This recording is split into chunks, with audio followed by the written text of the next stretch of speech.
People of the world, this is Marketing as a Foreign Language, episode 243. My name happens to be Kellen Kausman. On the show today, we have a very exciting round two with a soul warrior and dare I say neuroscientist. Dare I say neuroscientist. He may not have his PhD, but he studies neuroscience a great deal. We had an incredible conversation last time where we learned about how his mom used her soul power, her willpower, her how would you call it, mana maybe, to stay alive until her daughter got married, which is just incredible to me. And that is the crux of the quality of the conversation that Purdeep and I had last time. So he grew up British Columbia. I want to say, he can correct me if I'm wrong on that, spending many, many days and nights with friends and family in orchards. And so there's something deep and powerful about being in nature and growing up in nature. And now Purdeep has dedicated much of his adult life to helping folks, to studying the mind. And we're going to dive into that in much more profundity today on the show. Ladies and gentlemen, my good friend, the one, the only, Purdeep Sangha. Let's go. Hey, could always count on you to have an awesome, give an awesome intro. So thank you. It's you. It's not me. So let's dive into your life as it stands today, because we talked a lot about your history. We'll go back to that later in the episode. But what are you doing now for people, and why are you doing it? Yeah, wow. What am I doing now? You can say my mission in life is really to help. I work specifically with men, but I work with entrepreneurs, business owners, and CEOs, really to help them perform better in their business, but also in their personal life, because my mission is for our family units to be stronger, so our communities are stronger and our nation is stronger. We know that when men struggle in their business, for example, they're not making enough money, or they're too stressed out, they're spending way too much time in it, it impacts their relationship, right? It impacts their marriage. And that ultimately impacts the children. And so, especially in the US, for example, where over 50% of children are being raised without full-time fathers, it impacts how children grow up, their self-esteem, how they interact with other people, their sense of community. And I truly believe that if we have stronger families, that we can make this world a better place. And so that's ultimately why I do what I do. I've melded the worlds of business performance with personal performance together. Within that, we touch on a number of different things. I think mind, body, soul, you bring in spirituality, philosophy, real neuroscience, for example, performance psychology, to get people performing. Right. And then that's ultimately it. We have a model that we use, which is called performance, achievement, and fulfillment. That's really what we want out of life. We want to perform at our best, right? We have one life to live. So let's live it to the fullest. Let's use our potential, whatever that is. Some person, it might be playing the guitar, right? That's what their gift is. Some person, it might be sales. Some person might be an entrepreneur. Some people might just be a good father or mother. But being able to perform at your best is important, and then ultimately achieving whatever you want out of life. So everybody should have a goal in life. It doesn't have to be huge. It can be whatever means something to you, but then ultimately also be fulfilled, because I think that's one big thing that we all, I shouldn't say we all, but majority of people miss out on, because they're too busy performing and achieving, but they're never really fulfilled. And the reason why I do that is because I had a father who was an awesome father, but also struggled with alcoholism. And he taught me so many different things about life. Like if I have this conversation with my wife all the time, and she tells me herself, like, my dad was such a dynamic man. And if he was not the person that he was, both good and not so good, I wouldn't be where I am today. But I saw his life in terms of how he lived it, performed, achieved, but he was never really fulfilled. You could tell that something was missing out of his life. And his goal, his milestone, was to hit 65 years old, right? He came to this country with $11 in his pocket, and he built a successful business. Eventually, he didn't have to struggle. He had no struggles with money. He traveled. He raised a happy, successful family, two sons who have their own families and are successful. And he was going to take the foot off the gas and finally pat himself on the back and say he did it. And we were going to go on family vacations every year, my brother's family, my parents, my family. And we were actually planning on doing it at the end of the year in November, but my dad actually ended up passing away from a sudden heart attack in 2008. Mm-hmm.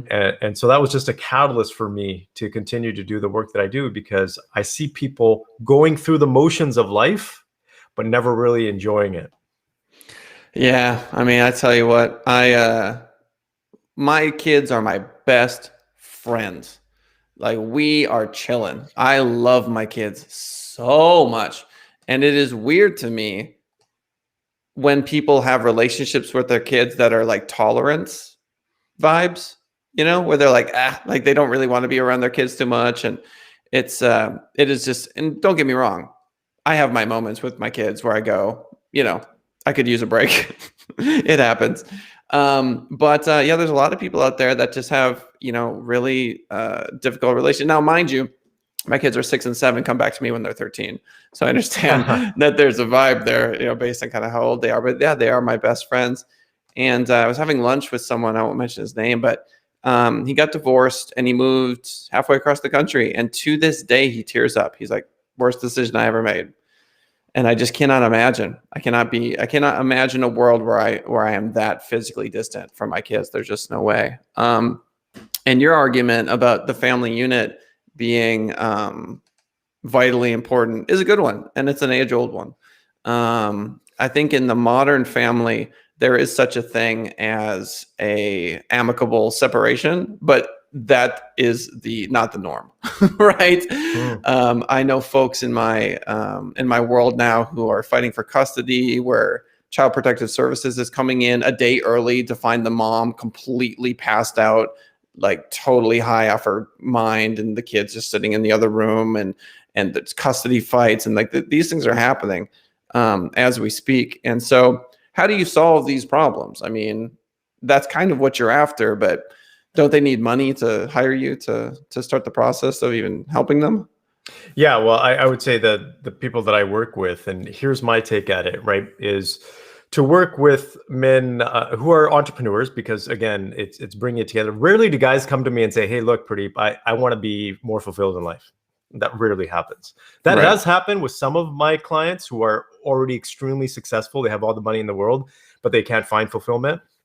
But the majority of men will look for something to build upon. So AKA, most likely their business, and say, Purdeep, I want to grow my business, expand. I want to buy a new venture, whatever that looks like. Need your help, need your firm's help to do this. And that's when we really get into it, right? That's the inroads to what is going to help this gentleman be more successful in his business and life. And that opens up the doors to have conversations about everything else that is happening. And here's how I take a look at it. When I help these gentlemen, see, a guy who is struggling with money or struggling with himself, a lot of the times they are, I'm going to say this, I'm generalizing, not as open to giving back to the community, right? Because they're feeling less confident. If they're not making as much money as they want in their business, they're not going to contribute. They're not going to give huge monies to charity, for example, or they won't have the time to actually go out and volunteer and do those things because they're stuck in that certain aspect. So if I can help these people, these gentlemen that are doing, let's just say, well, but they want to do better, to be able to open up a little bit more, well, they have a bigger influence as well. So now they can help more people. They're more giving. They're giving more to charities. That has a bigger ripple effect. And so that's my mission. That's where I've decided to target in terms of helping people. Because if I help another man who can help a series of people, then that's basically a ripple effect, a butterfly effect that will hopefully have a bigger impact. Was there someone in your life who did this for you, and that's why you're trying to pay it forward? Oh, absolutely. I've had awesome mentors my entire life. Thank God, if I did not have the mentors I had in my life, there were times when I didn't believe myself and people believed in me. And I have to give them credit. My grandfather was a huge mentor. He taught me about spirituality. He taught me about war because he was in the army for 3+ decades. So it was an interesting dynamic. And his father was a spiritual teacher in India for 50 years. So my great grandfather. So he was a mentor to me. He taught me all these different things. My father was a mentor to me in different ways. I had friends along the way. Like these, we're not talking about huge influencers or extremely wealthy people. We're talking about everyday normal people that just had wisdom. And that for me is worth its weight in gold. And so to answer your question, long story short, yes, absolutely. I've been blessed to have good people in my life. And I believe that that is my way of completing my life here, is to give back. Mm. Yeah. I often think about what I could be doing differently. I'm on the board of the United Way of Southern Nevada Marketing Committee, right? That's one of the things that I do. I have desperately wanted to interview the folks that are struggling in the worst way.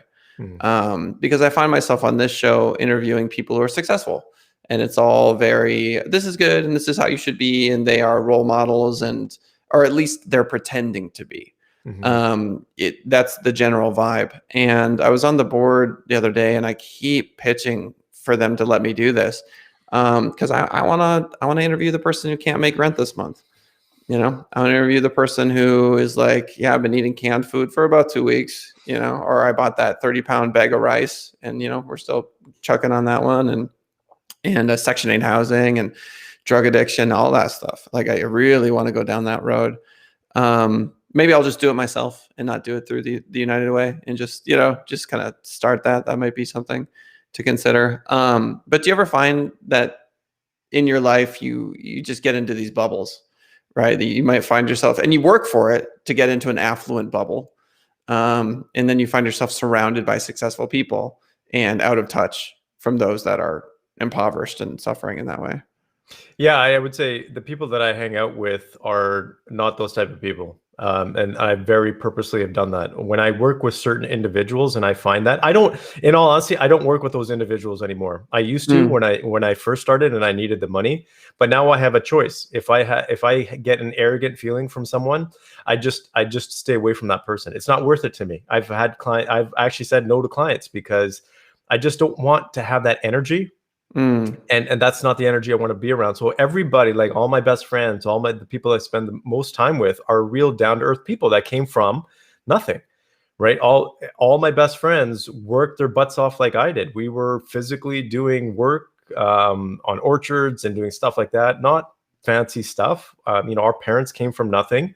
So that's who I kind of relate myself with. I don't put down, and nor do I think we should as society take a put down affluent people, because they've worked their butts off. Right. And there is a stereotype out there as well that a lot of affluent people aren't down to earth. But I tend to stay away from those people who just have an arrogant. I have no need to it for that. I believe that the people that this is one of my core philosophies. The people that we spend our time with either give us energy or they take energy away from us. That's ultimately it.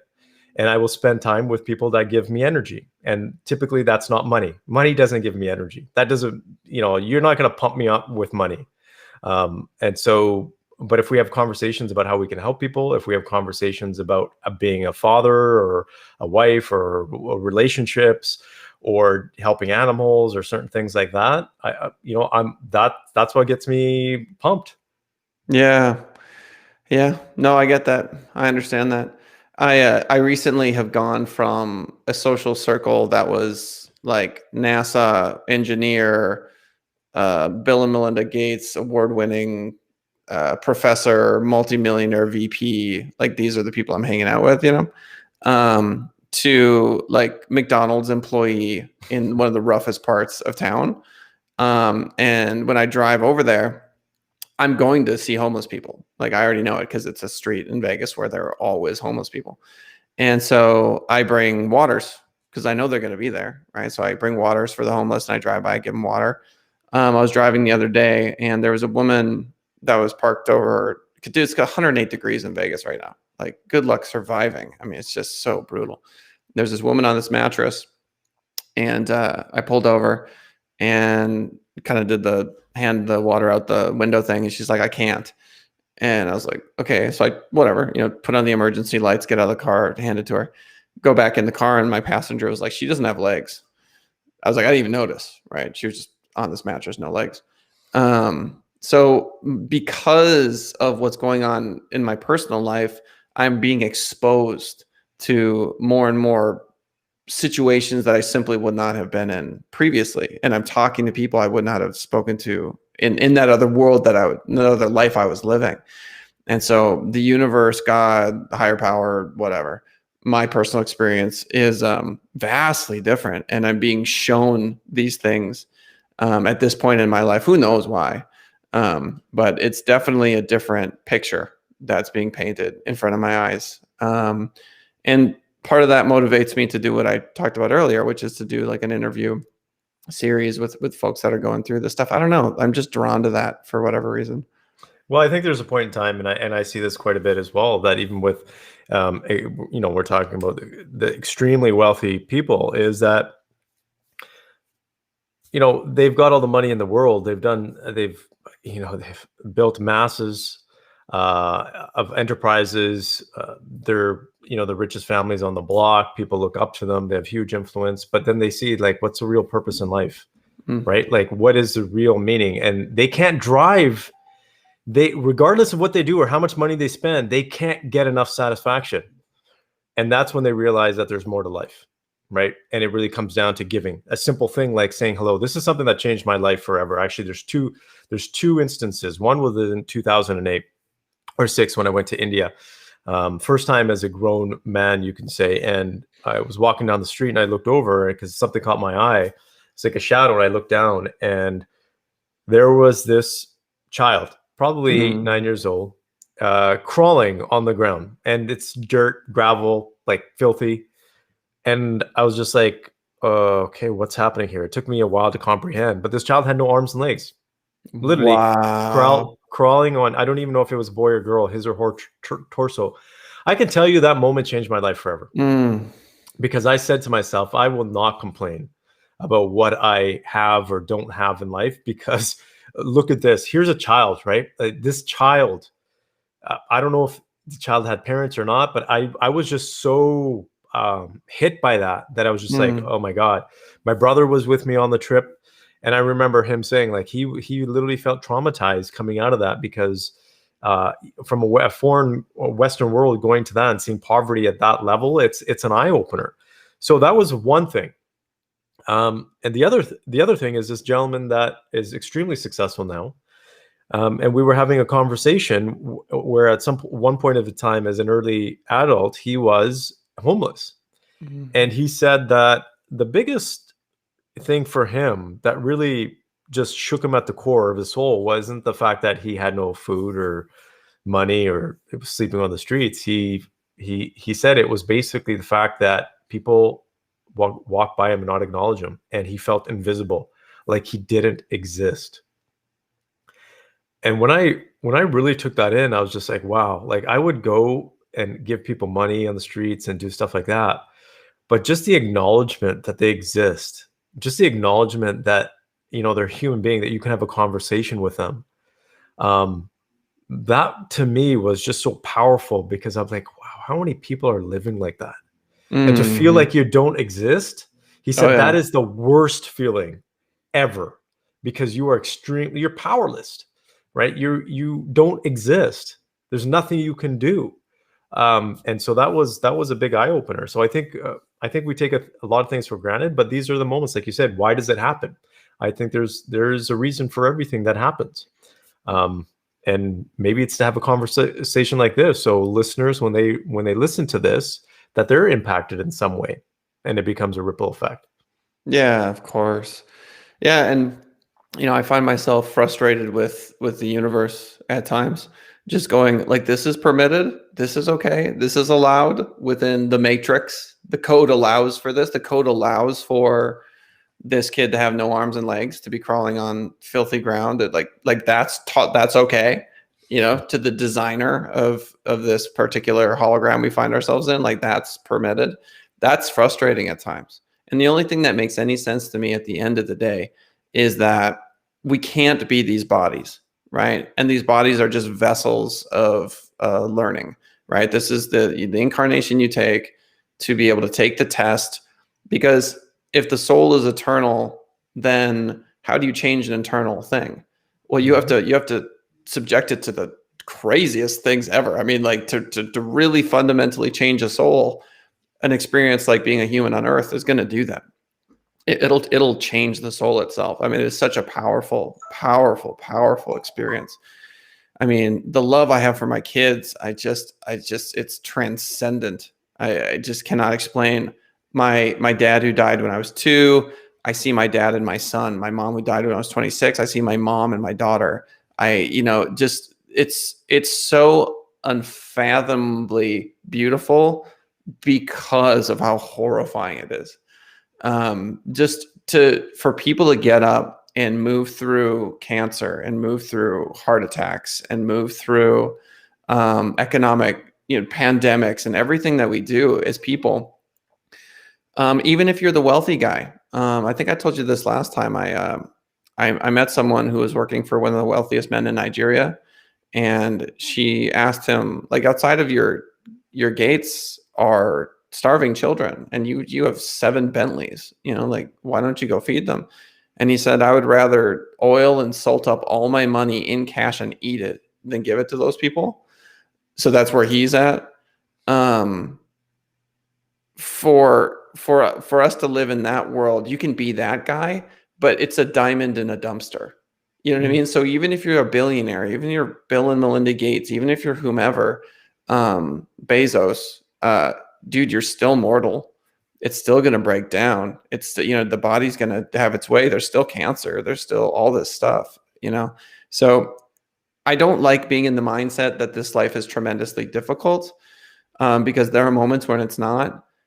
But I think it is this way by design, and that this is one of the only ways, if not the only way, to have a permanent impact on a soul level. Yeah, I don't even know how to respond to that, because this has been one of the eternal questions that we've had as people. What is consciousness?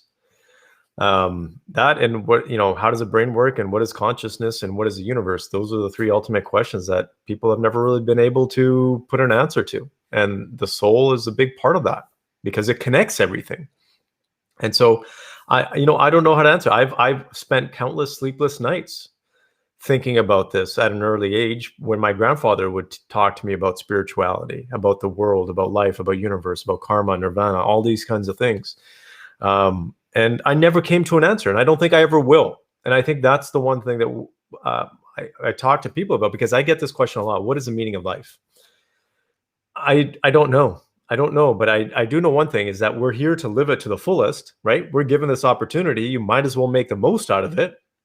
The second is, you as an individual may have a meaning that is completely different from mine. So my meaning is not going to mean anything to your meaning, and vice versa. So we all have to find our own path. But I don't think we'll ever, and this is my thought, we'll ever understand the soul fully, or the universe, or consciousness, excuse me, because I don't think was ever meant to be.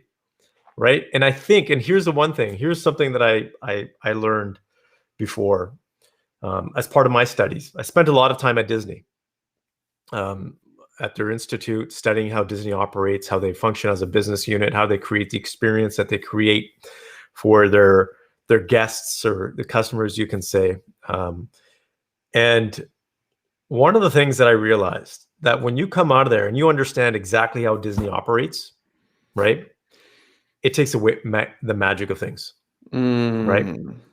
It takes away the magic. So now when I go to a theme park, right, it's different, because I know exactly what's happening behind the scenes in terms of how things are working, what they're doing, right? Their policies, their procedures, all these kinds of things. And it's taken away the magic. And I think that is ultimately relatable to life. These questions and about our soul and stuff, I don't think we're meant to find an answer, because it may just take the magic away from it. Right? There's a thing, and this goes to the core concept of Buddhism, is curiosity is beautiful. And that's the thing with your children and my children. One of the things that makes a child and so beautiful and innocent and naive is that they have that curiosity. They don't know everything. They're trying to understand things. And when you give them the answers, that's when they lose their curiosity. That's when they lose their, you can say, innocence. So having that curiosity is important. And now I know we're talking about the philosophical things, but I think the curiosity and not having all the answers is beautiful in life. I think it just makes it that much more colorful. Yeah, no, I love that. I often make the analogy that that we're Mario, right? And we identify with Mario and Mario the plumber in the video game. And when Mario gets hit and he gets small, we go, ah, we get all frustrated. And when he gets a power up, we're like, yay. And when he gets a coin, we're like, yay, look how many coins I have. And look how quickly I can beat the level. But there is no perfect way of playing Mario. You could say that the perfect way is to run as quickly as humanly possible. You look at speedrunners who run the game.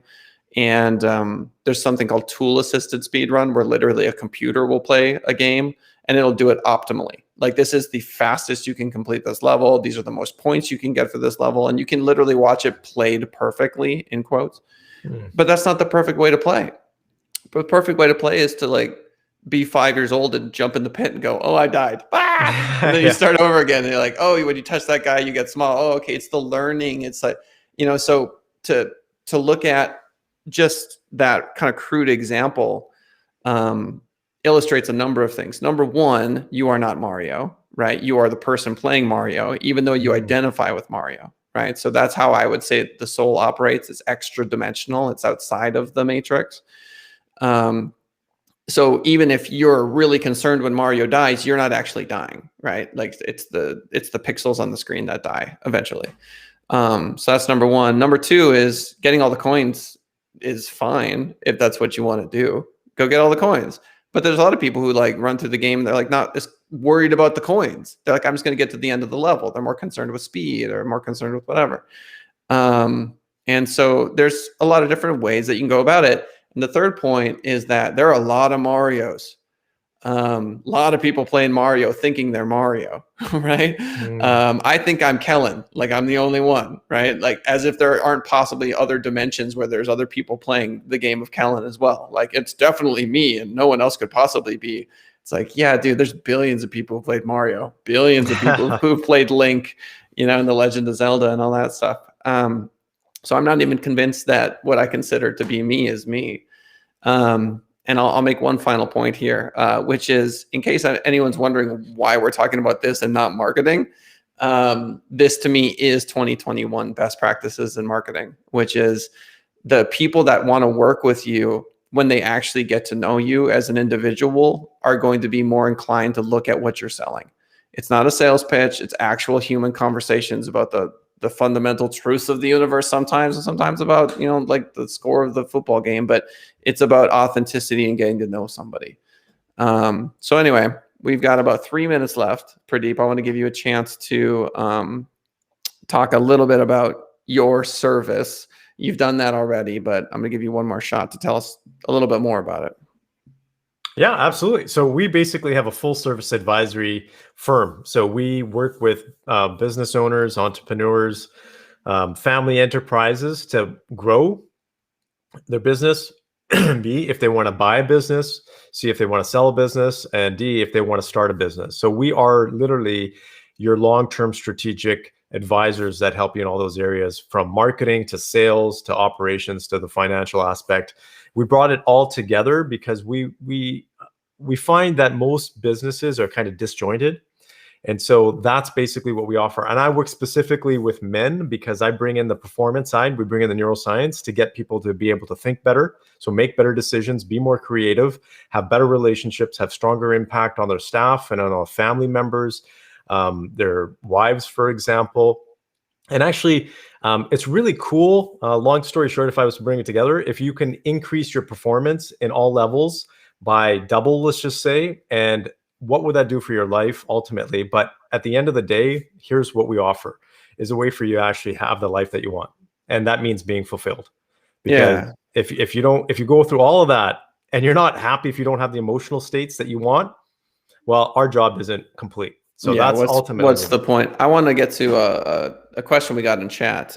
Do you also help with technology for businesses? Asks Lumjacker. So we advise on technology. We don't necessarily consult. And let me take that approach, is we will tell you how that could incorporate and be, you can say, collaborated into the rest of your business, but we don't actually advise in specifics of technology. So long story short, no, but we do have partners that do that. Cool. Ladies and gentlemen, marketing as a foreign language every single 10:30 a.m. Monday through Friday, streaming live on YouTube, youtube.com/Send It Rising. Why Send It Rising? Because I happen to own Send It Rising Internet Marketing, a marketing agency, WordPress websites, SEO, blogging, LinkedIn ads, Facebook ads, all that sort of stuff. If you know anyone, any entrepreneurs or business owners looking for any of those sorts of things, hit us up, info@senditrising.com, or give us a ring, 702-263-0141. Our guest on the show today, always a pleasure. When I saw your bio on my calendar today, I said, yeah, let's go. Purdeep's back. Let's do this. Very exciting stuff. So final word from Purdeep. Well, final word, I would just say go out and enjoy life. I think that's ultimately what it's about. And find good people, like you said, Kellen. Find good people that have give you a good feeling and you feel good being around. Because I think in COVID, this is the one thing that we learned more than anything. It's about the people in your life. Yes, sir. All right. Thanks, everybody. We'll see you next time.